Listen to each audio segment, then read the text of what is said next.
Спочатку я десь рік, я взагалі тростину не хотів в руки брати. Тобто я її швирявся нею, я ридав, в лікарні просто лежав, ридав, кажу, ні, це не для мене. Кажу, Господи, чому іменно зір, чому не руку, не ногу? І я взагалі не сприймав тростину. Я питався без тростини якось йти, але ж зрозуміло, що все навколо збивав головою. У вас було відчуття, що держава вас кинула? Спочатку так. Я думав так, але з часом я зрозумів, що не в державі проблема, а проблема в частині. В самих командирів. Так, що командири так холодно відносяться к бійцям, які прийшли, тобто добровольно їх ніде там вилавлювали, а добровольно прийшли і так от просто поступати з хлопцями, це... Увага! Відбій повітряної тривоги. Оксана Ніколаївна, можна я зроблю 8-ме завдання, покажу як, бо я з 10-м ще поки туплю. До повномасштабної війни я спочатку був в своєму місті, це Херсонська область, місто Нова Каховка, там я працював А потім до війни мені батько запропонував поїхати до Польщі. Попрацював я там півроку, і це в лютому почалась війна 22-го року. І в мене внутрі я розумію, що потрібно їхати. Я зібрав речі, я нікому не казав. Я вже батькові сказав, коли приїхав в Україну. І я хотів дуже їхати, бо я бачив, що хлопці ще з 14-го року, хлопці по 20, по 19 років йдуть, а я 30 років і буду сидіти в Польщі, під... Я не зміг, Тобто мені багато хлопців, з ким я в Польщі працював, казали, Денис, навіщо воно тобі потрібно, одумайся. В кожній клавіатурі є такі от рисочки. Вони ставляться на А і О. Це виходить центр клавіатури. І від центру клавіатури ти вже потім починаєш, це спочатку потрібно вивчити цю клавіатуру, розпорядок клавіш. Тобто це не звичайна клавіатура, вона не одягла собою? Ні, це звичайна клавіатура. Найважче розібратися в головному меню. Тобто, наприклад, знайти якщо текст, наприклад, перший абзац, змінити шрифт, наприклад, поставити жирний чи курсив. Я прийшов до Києва в Солом'янський військкомат і сказав, що ось хочу добровольцем піти, захищати свою батьківщину. Вони мені сказали, ставайте в чергу і записуйтесь. А раптом кнопка не спрацювала, тому він правильно натиснув знову. Навчання було розбито на 3 групи. Тобто одна група на топографії, друга група на медицині і третя група ми проходили зброю. Я якраз в третій групі, де проходили зброю. В кабінеті це було в школі, нас було около десь не менше 10 чоловік. І все, що я тільки пам'ятаю, ми зайшли до цього класу, на партах лежало декілька одиниць зброї. Це автомат був, РПГ був, і ще там якась зброя була, я вже не пам'ятаю. Я підійшов, пам'ятаю, тільки один раз зібрав автомат і далі стояв, слухав інструктор. І потім я просто прокидаюся вже в шпиталі, передо мною темнота, я нічого не бачу, і лікар поруч каже, що Денис, не хвилюйся, ти в лікарні знаходишся. Я почав питати, що трапилося. Він мені каже, що у тебе була мінно-вибухова травма. Посередині столу у тебе є лунка. Гол? Та ні, я так не можу. Та он хитрости, конечно, знает, а я нифига не знаю, блин. Саня, смотри, там птицы летят. Цю травму я отримав 21 березня, 2-го я вже мобілізувався березня, і 21 березня я отримав поранення. І це 10 днів я лежав в іскусственній комі. Я потім зізвонився з хлопцями, хлопці до мене приїхали і почав розпитувати, що трапилося. І вони мені кажуть, що коли в класі проводили навчання, інструктор не попередив, що РПГ боєздатна. І ще він познімав предохранителі з РПГ. І це РПГ пішло по рукам хлопцям. І один із них, так і що до сих пор ніхто не вияснив, хто це зробив, вистрілив. прямо в приміщенні. Получилось так, що я і ще один хлопчина пострадали від вихлопу, то що з РПГ виходить ззаді вихлоп, мені попало в обличчя і хлопчині попало. А третій хлопчина, це що мені в голові постійно 200-й був, йому ця міна вилетіла в голову. І він на місці якби загинув там. Ну, голови немає, один затилок залишився там. Діаграми, вони об'ємні під пальцями, зверху у вас, дивись. Да. Перша частина, спробуйте на дотик, спробуйте тактильно відчути і зрозуміти ось цю схему, як вона виглядає, які там є фігури, як вони розміщені одна відносно одної. І нам ось цю схему з цього аркуша, з цих аркушів потрібно буде перевести в нашу папку. Так. Це зараз на тактильність. Так, на тактильність, на уявлення, як розташовуються об'єкти один відносно одного. В іюні чи в іюлі я приїхав до Німеччини, і в сентябрі я їхав до України. Я приїхав до України і почав вже в військкомат прийшов, де я призивався, і мені ж потрібно ж ВЛК проходити, далі ж якось це ж все. Ну. Я приходжу до військкомату, а в військкоматі мені кажуть, що Денис, ми тебе пам'ятаємо, да, що 2 числа ти мобілізувався, але по тебе документи не приходили. Я кажу, як документи не приходили? Отак, тебе не вписали до списків. Я кажу, що робити? Він каже, ну я не знаю, ну взагалі по тебе документів нема. В мене, от якщо я не був в списках, я не можу ВЛК пройти. Ну я не військовий, по документам я не військовий. Тобто, щоб мені проходити ВЛК, наприклад, у мене повинна бути з частини справка про отримання поранення. У мене повинна бути довідка направлення на ВЛК. Тобто, ну, це повинна частина оформляти, вона повинна провести розслідування, частина, з яких випадків я отримав поранення. Тобто це все якби направляє командир.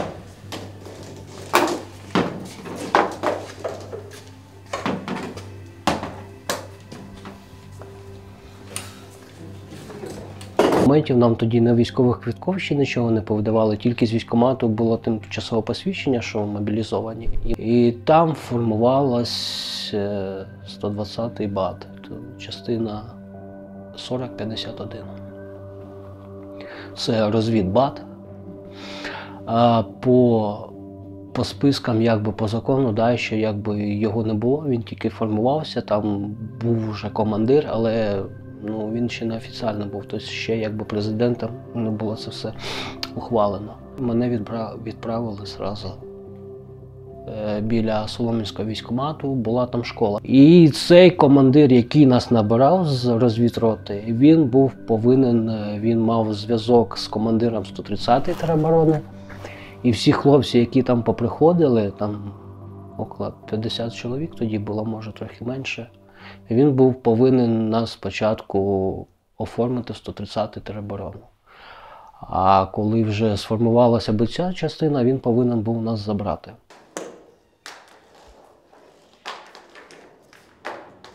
Я тоді почав шукати адвоката. Бо мені в військкоматі порадили шукати адвоката. Я знайшов адвоката, і ми почали подавати на суд. Тобто спочатку в ДБР, там, коли була травма, там в ту школу приїжджав ДБР слідчий, але ДБР взагалі про мене не знав, бо швидка мене швидше забрала, там тільки залишився мій побратим, який був 200-й. У нас все, що тільки слідчого вийшло вибити, це опрос свідків, які там присутствували. Ну і ми вирішили без ДБР подавати на суд, бо ж сроки теж якби йдуть. Довго ми чекали суд, я десь 1,5 року, десь, напевно, в ці суди, поки там призначили, то все. І з допомогою свідків ми змогли добитися, що суд зобов'язав внести мене до списків частини 7296. Але тут теж частина почала подавати на апеляцію. Тобто перший Чого суд. це?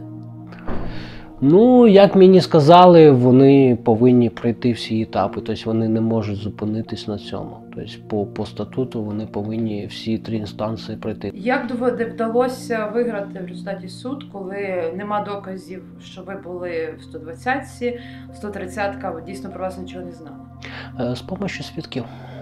Це мої побратими, які проходили ми разом службу. Військкомат теж визивався на суд, і де військкомат вточнив, що дійсно 2 березня я був мобілізований. Тут стоїть у нас мультиварка, в ній ми Ось будемо вона, готувати. да. Да, давай я тебе навчу, як її відкривати. Знаєш? А ні? вона тут. Рухаємося сюди вліво. Тут Ага. у нас кнопка для приготування круп. Тобто Ага. цю кнопку ми будемо нажимати для приготування гречки. Вона остання, так? Да? Ні, там є ще нижче. Ну, вдома, звісно. Разу не різалися, перепрошую запитати.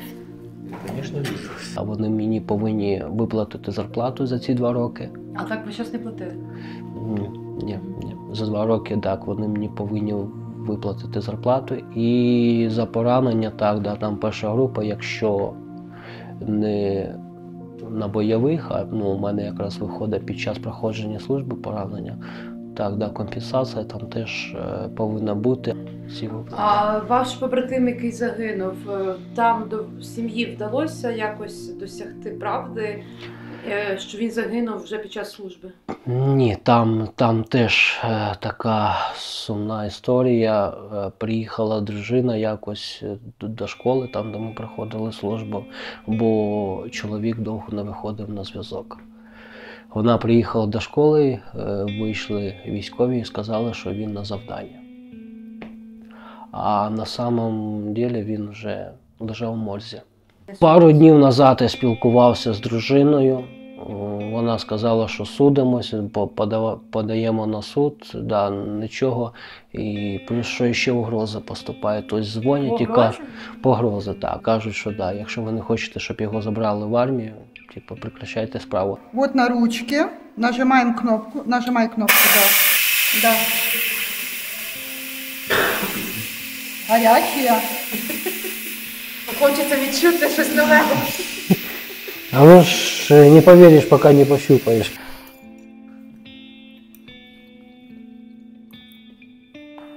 Що? А ну кажи. А що б хотіли наступного разу заготувати? Шашлик? Русскоговорящого младенця. Добре. Відео нам пришлете. Ви зараз живете тут в реабілітаційному центрі постійно? Ну, ні, не постійно. Зараз тут я проходжу навчання, це навчаюсь оператор комп'ютерних наборів. Тут навчання 9 місяців, тобто я до червня буду тут знаходитися. Були якісь гроші, то в Києві знімав хостел там дешевий, там да, хостел. Там в місяць 3,5 тисячі, да. 3 місяці я так от пожив в хостелі, вже гроші закінчувалися, і я зв'язався з волонтерами. В Фейсбуці вилажували пости, щоб люди допомогли з коштами, щоб заплатити за житло. Мати у мене в лікарні лежить, вона вже 8 років лежить в лікарні, там у неї складно чуть-чуть по стану здоров'я. Батько в Польщі, ну, чим він може допомогти? Він ще придатний до служби, він боїться в Україну виїжджати, бо заберуть його. А якщо не заберуть, то назад не випустять вже до Польщі. І я майже от з 22-го року, да, так, з 22-го року по сьогоднішній день сам. Так, я думаю, закінчити курс оператора комп'ютерного набору і піти десь в кол-центр працювати. Кол-центр? Так. Спілкувався з одним хлопчином, він каже, що багато є людей незрячі, які працюють, навіть в банках працюють. Так.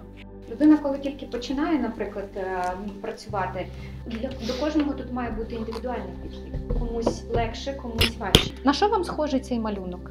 Кільце, квадрат. Танк? Ну, ви в темі просто цій, розумієте? Не поспішайте. О, бачите, ви вже починаєте поспішати. Коли почнеш поспішати, нервуєш. О! А де? О! О! Так, у вас вийшло. Складно було? Ну, такое. Складати не складно, шукати складно. Да. Мені лишилася ще одна паличка маленька. Ще на таких планшетках, що ми робимо, ми прокладаємо, коли ми виходимо в місто, і, наприклад, до незнайомої точки нам треба дійти до магазину, скажімо, чи до школи. Ми на таких от тактильних схемах прокладаємо схему нашого маршруту. Якісь маркери, які нам необхідно запам'ятати на маршруті. Тобто перед тим, як вийти в магазин, ви тактильно цю дорогу прокладаєте? Да. За третій чи четвертий раз я пішов вже сам. Тобто, звісно, перший раз я заблукав, я по навігатору, тобто я розставив собі мітки на навігатор. Ви коли от самостійно пересуваєтесь, по відчуттях люди намагаються допомогти чи не знають, як допомогти? Не знають, да, більшість людей не знають, як допомагати. Намагаються, Вони намагаються, якби, ну не знають як. Ти, За наприклад, руки йдеш, хватають. ти, наприклад, руки коли хватають. ти знаєш чітко свій орієнтир, тобто для тебе кожна бровочка, кожен там виступ, кожна травичка, якби це для тебе орієнтир. Якщо люди тебе там намагають провести, вони ж як, тебе одразу хватають за руку і давайте я вам допоможу. І тащать. І тащать тебе. Вони тебе провели там, наприклад, через дорогу і все, і пішли, а ти збився з орієнтиру, ти вже не знаєш. Ти що, ти знав, що там, от, наприклад, третє дерево, там йти трохи вперед, і там повернути там наліво чи направо. А якщо тебе людина збила з маршруту, ти вже не знаєш, як це. Тобто потрібно. краще або доводити вже до кінця, а оце на півмаршрутах краще не чекати. Так. Незрячого не Бо, можна тобто, вести, він має братися сам з рук. Він Так, має бути так, відомим. Потрібно братися, не так, як ото зрячий тебе схопив, там, все, пішли, я тобі допоможу. Там, тягне тебе як ту собаку, а ти вже все. Тобто, люди не розуміють, що таке тростина. Він хоче допомогти, але неправильно це. Ти йдеш цією тростиною, а люди просто лізуть на цю тростину. У мене скільки раз такий случай був, що раз дівчині між ног попав тростину. Тобто, вона так налізла, то є на обгон, ідуть і прямо на тростину нариваються. Там по сходам, от був случай у мене от на ЖД вокзалі, ми по сходам спускалися. Бабка просто чуть мене не знесла. Там. Раз, 3, 4, 5. Можна було поменше. Це що-то. Якийсь будинок. Так, є така образа, є. У мене було декілька таких випадків, коли я отримав поранення, я заходив в автобус, це в місто Києві був, шукав поручень і, нечайно, зацепив рукою в обличчя чоловіка. То він там трохи, я кажу, вибачте, він там почав своїми психами, та все, давай, йди вже, задрало ти. Такое от, коротше. Так, він бачив, що я незрячий, так, да. Трохи якби була образа така, Для мене війна багато людям відкрила маски. Навіть взяти, ситуацію таку, що от дівчина, от, з якою я зустрічаюся, їй багато хто казав, що кого ти вибрала. Інваліда вибрала. Познайомились? Ми познайомилися взагалі. Знайомі заочно,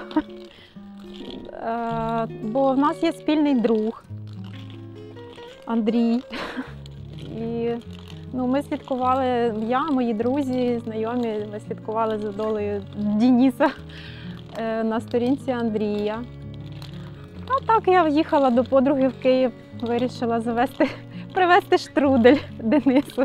Так і познайомились. Обмінялися якби телефонами і почали спілкуватися.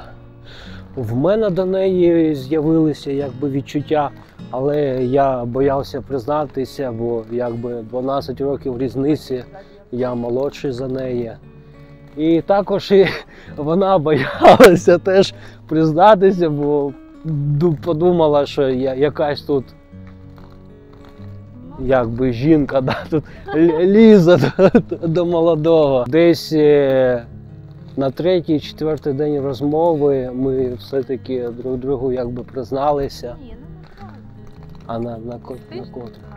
Тиждень. А виявилося серйозніше. Денис зробив пропозицію. Я трошки Не могла оговтатись, не могла зрозуміти, що це так швидко і бігом. від знайомства Ну, до пропозиції. Так, Так. так. Це спочатку я по телефону по відео це зробив, а потім приїхав до неї на ЖД вокзалі. Якби. Так, приїхав. Я прямо вийшов з вагона і достав обручку, квіти.